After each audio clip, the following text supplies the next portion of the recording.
Hello tears, இன்றைக்கி butter beans gravy எப்படி செய்யணும்னு பார்க்க போகிறோம். அதுக்கு தேவையானது கொஞ்சமாக தேங்காய் பல் எடுத்திருக்கேன், கேஷ்யூ எடுத்திருக்கேன், ஒரு பெரிய வெங்காயம், கொஞ்சமாக கசகசா எடுத்திருக்கேன். அடுத்தது பட்டர் பீன்ஸ் ஒரு கப் அளவு எடுத்திருக்கேன்.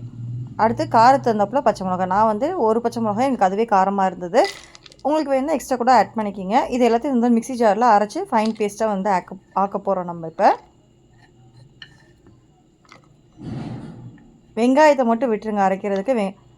மீதி எல்லாத்தையும் இதில் ஆட் பண்ணிவிட்டு நல்லா ஃபைன் பேஸ்ட்டாக அரைச்சிக்கோங்க. இதில் கொஞ்சமாக சோம்பு கூட ஆட் பண்ணிக்கலாம்.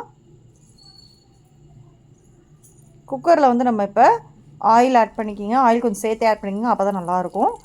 ஆயில் ஆட் பண்ணிவிட்டு கடுகு ஆட் பண்ணிக்கிங்க. கடுகு நல்லா பொரிஞ்சதுக்கப்புறம் உளுந்தம் பருப்பு ஆட் பண்ணிக்கிங்க.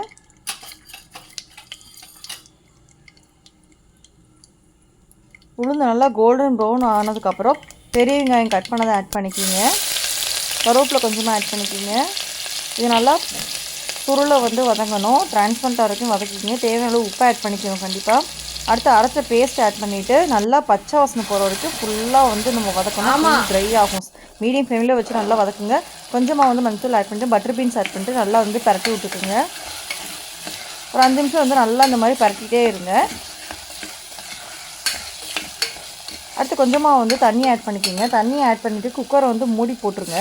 மூடி போட்டுட்டு விசில் வந்ததுக்கப்புறம் சிம்மில் போட்டு ஒரு 5 மினிட்ஸில் இறக்கிட்டு அவ்வளோ சூப்பரான பட்டர் பீன்ஸ் கிரேவி ரெடி ஆகிடுச்சு. இது எல்லா சாப்பாடுக்கும் சாப்பிடலாம், நீ வெறும் தான் சாப்பிடலாம். கண்டிப்பாக ட்ரை பண்ணி பார்த்துட்டு எப்படின்னு சொல்லுங்கள். Thank you so much. பாய்.